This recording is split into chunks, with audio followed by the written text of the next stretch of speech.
जय हिंद दोस्तों, स्वागत है आपका आलो शिक्षा के ऑनलाइन प्लेटफॉर्म पर। दोस्तों एसएससी जीडी एग्जाम 2023 का 30 जनवरी 2023 के ऑल शिफ्ट क्वेश्चंस के साथ आपके बीच में आया हूं। 100% original question, memory based question जो भी स्टूडेंट्स ने भेजा है विभिन्न प्लेटफॉर्म से, पूरा डिटेल में आपको इस तरह से मैं जो है एक मैप के माध्यम से, ग्राफ के माध्यम से आपको विश्लेषण करवाने वाला हूं। आइए जुड़ते हैं, तो बिना देर किए शुरू करते हैं आज के प्रश्नों का उत्तर। पहला प्रश्न आपके सामने जो कि जनगणना से बार बार प्रश्न पूछ रहा है। दोस्तों चैनल पर अगर नए हैं, अभी तक सब्सक्राइब नहीं किए तो कृपया सब्सक्राइब कर दें। अगर चैनल के आप नियमित जो है अभ्यर्थी हैं तो वीडियो अधिक से अधिक जरूरतमंद दोस्तों के साथ शेयर करें, लाइक करें, कमेंट में जय हिंद लिखें। दोस्तों गवर्नमेंट जॉब से मैं फुर्सत निकाल कर आप लोगों के लिए इस तरह का स्पेशल एनालिसिस, यूट्यूब पर तमाम एनालिसिस आपको मिल जाती है, लेकिन ऐसी स्पेशल एनालिसिस जो ग्राफ वाइज देख रहे हैं, इसकी पूरी वीडियो भी चली हुई है, पूरा क्लास भी मैंने चलाया हुआ है जनगणना का। जिनका एग्जाम नहीं हुआ है मैं उसको आई बटन में प्लेलिस्ट में दे रहा हूं, उसको जरूर से देख लेंगे दोस्तों, क्योंकि उससे बार बार जो है 3 से 4 प्रश्न जनगणना का रिपीट कर रहा है हर शिफ्ट में। तो पहला प्रश्न आपके सामने रख रहा हूं दोस्तों, 2011 जनगणना के अनुसार सबसे कम साक्षर दर किस राज्य में है? तो दोबारा प्रश्न रिपीट किया है, बिहार। सबसे कम साक्षरता बिहार में है। मैंने यहाँ पे डिटेल आंकड़े जो है अपनी जो वीडियो में मैंने पढ़ाया था उसका स्क्रीनशॉट मैंने आपके सामने दिया है। ये देखिए स्क्रीनशॉट, मैंने कहा था कि ये प्रश्न छपेंगे, एग्जाम में आएंगे, तो आपके सामने आए हुए हैं। स्क्रीनशॉट शेयर कर रहा हूँ, पहले जो है पीडीएफ का स्क्रीनशॉट है। वो वीडियो देखना हो तो आप आई बटन पे क्लिक करके देख लीजिए। साक्षरता दर, लिटरेसी रेट जो है साक्षर व्यक्तियों की संख्या बटे 7 वर्ष से अधिक आयु वालों की जनसंख्या गुणे 100। फिर साक्षरता दर के बारे में एक आंकड़ा जो है, केरल में सर्वाधिक है 94% है। बिहार की बात करें तो सबसे न्यूनतम है, जो प्रश्न में पूछा गया था। उसी तरह से अगर केंद्र शासित प्रदेशों की बात करें तो लक्षद्वीप में सर्वाधिक है, कई बार पूछा है, हो सकता है आपके शिफ्ट में पूछ दे दोस्त। और जो है जम्मू एंड कश्मीर में न्यूनतम साक्षरता है, यूटी में, यह आपकी परीक्षा में पूछ सकता है। ध्यान दीजिएगा इन आंकड़ों को। ऐसा स्पेशल विश्लेषण आपको किसी चैनल पर नहीं मिलेगा दोस्तों। अगर सब्सक्राइब नहीं किए तो प्लीज सब्सक्राइब कर दे चैनल को। आप लोग वीडियो देखते हैं, मेरे चैनल पे अधिक से अधिक वीडियोस के व्यूज आते हैं, लेकिन आप लोग सब्सक्राइब नहीं करते हैं। अगला देखिए इस तरह से जो है गांधी जी से संबंधित एक प्रश्न आया था, गांधी जी अफ्रीका से भारत कब लौटे थे? गांधी जी अफ्रीका से भारत कब आए थे? तो साउथ अफ्रीका से स्वदेश लौटे थे गांधी जी। तो उसके बारे में देखिए, 9 जनवरी 1915 को गांधी जी जो है दक्षिण अफ्रीका से भारत लौटे थे, मुंबई आए थे। अपोलो बंदरगाह पे आए थे, बंदरगाह का नाम भी यहाँ पर है, अपोलो बंदरगाह पे आए थे कस्तूरबा जी के साथ में। वहां मौजूद कांग्रेसी कार्यकर्ताओं ने इनका स्वागत किया था। महात्मा गांधी की दक्षिण भारत की वापसी जो थी, उसकी याद में दोस्तों हर साल 9 जनवरी को प्रवासी भारतीय दिवस मनाया जाता है। इसके बारे में आप जानते होंगे, हर बार मनाया जाता है, इससे भी प्रश्न पूछा हुआ है। इंपॉर्टेंट पॉइंट, 9 जनवरी को आए, प्रवासी भारतीय दिवस मनाया जाता है, अपोलो बंदरगाह पर गांधी जी लौटे थे। एक दैनिक भास्कर की खबर है, मैंने आपके सामने लगाया है। गांधी जी की तब की फोटो जवानी वाली। आप लोग को क्या लगता है हमेशा टकले थे? ऐसा नहीं है। यहाँ देखिए बापूजी हमारे कितने हैंडसम लग रहे हैं। 2020 के टोक्यो ओलंपिक में कितने देशों ने भाग लिया था? 2020 का टोक्यो ओलंपिक सुनते ही आपके जहन में नीरज चोपड़ा का नाम आ जाता है दोस्तों, और आपको लगता है कि नहीं, हाँ, अंतर्राष्ट्रीय बहु खेलों का आयोजन, ओलंपिक के 32वें संस्करण का आयोजन 23 जुलाई से जो है 8 अगस्त 2021 के बीच टोक्यो में हुआ था दोस्तों, जापान में किया गया था, जिसमें 205 देशों के 11,000 से अधिक खिलाड़ियों ने जो है कि भाग लिया था, तथा 33 खेल व 339 आयोजन हुए थे, जिसमें हमारे नीरज चोपड़ा ने गोल्ड मेडल लाया था। यह याद रखिए। भाला फेंक दिवस 7 अगस्त को जो मनाया जाता है। अगला इस तरह का विश्लेषण, साथ में आपकी डेटा और उसके साथ एक रिलेवेंट इमेज जो आपको याद करवाए प्रश्नों को, परीक्षा में भूले ना दोस्तों।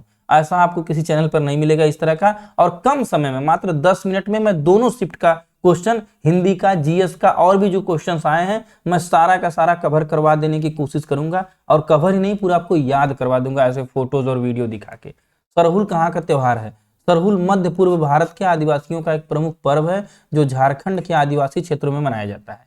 यह पर्व मुख्य रूप से मुंडा, भूमिज और हो आदिवासी, ध्यान रखिए, मुंडा, भूमिज और हो आदिवासी जो तीनों हैं, इनके द्वारा मनाई जाती है। यह उनके भव्य उत्सवों में से एक है। यहाँ पर देखिए एक पेड़ के नीचे सरहुल जो है मनाने के लिए आदिवासी इकट्ठा हुए हैं। अगला जो है, ब्रनोई स्टेडियम कहाँ है? तो मुंबई में है। इसके बाद अगर कलिंगा स्टेडियम पूछ रहा है तो बिरसा मुंडा स्टेडियम जो है, कलिंगा स्टेडियम, इसको उड़ीसा में है। इसको भी ध्यान देंगे, यहाँ उड़ीसा होना चाहिए, उड़ीसा। काठ का उल्लू का क्या होगा दोस्तों? मुहावरे, काठ का उल्लू होना, मुहावरे का अर्थ क्या होगा? कमेंट सेक्शन में आप लिखिए। हिंदी के विद्यार्थी हैं तो जरूर आप इसका उत्तर देकर जाइएगा कमेंट सेक्शन में। काठ का उल्लू आप केवल लिखिए, काठ का उल्लू डैश लगा करके उसका मुहावरे का अर्थ क्या होगा लिख दीजिए। हम कमेंट को पिन करेंगे सबसे ऊपर।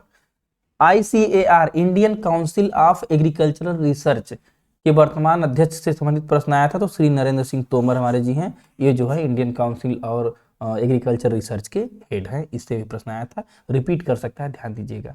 2019 में भरतनाट्यम के किस नृत्य को पद्मश्री दिया गया था? किस जो है नृत्यांगना को, यहाँ नृत्य हो गया, नृत्यांगना को जो है पद्मश्री दिया गया था? तो भरतनाट्यम में जो है तमिलनाडु का प्रमुख नृत्य है, नर्तकी जो है नटराज थी, इन्हें 2019 में पद्मश्री दिया गया था।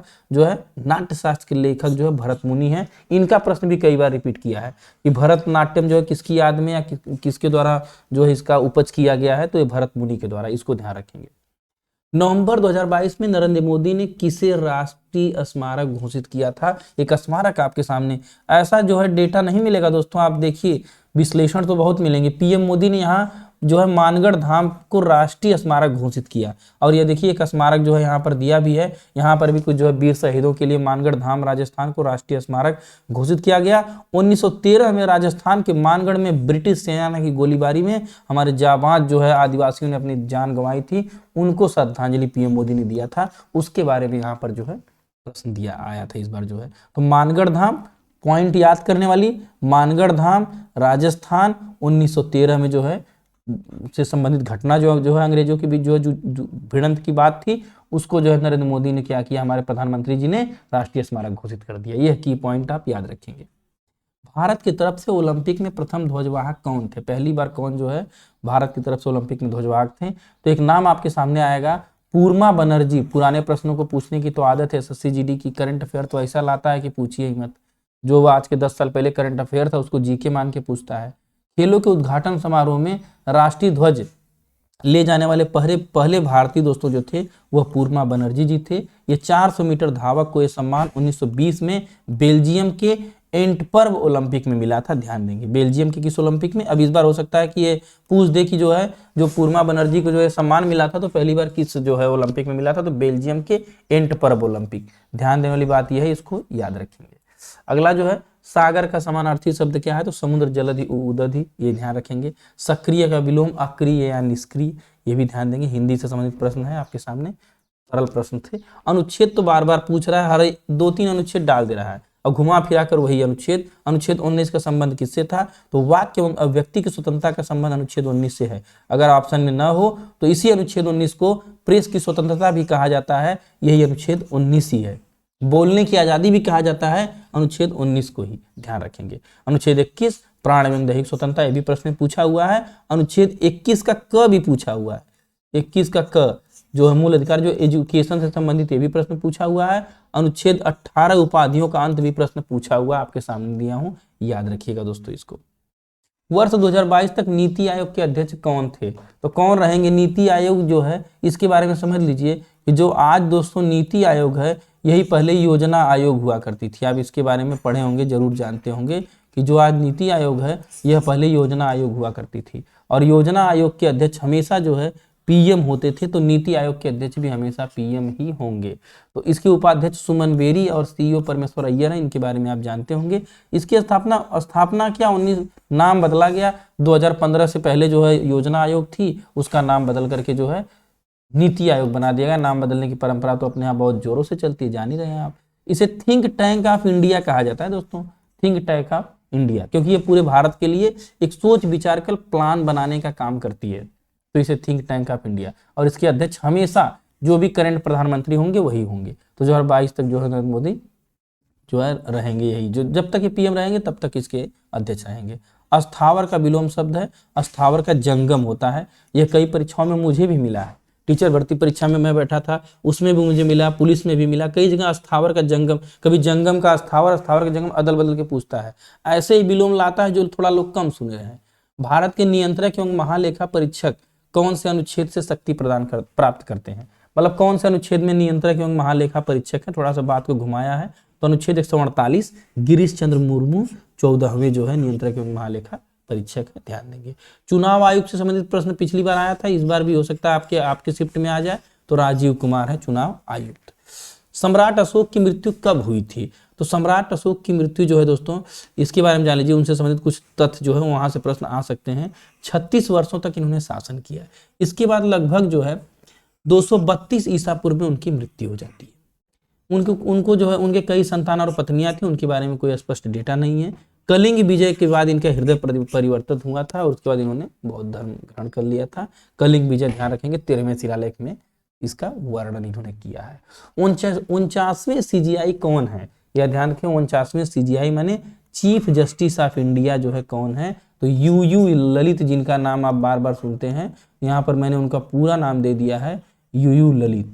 तो उन्हीं वही जो है उदय उमेश ललित जो है 49वें मुख्य न्यायाधीश हैं भारत के।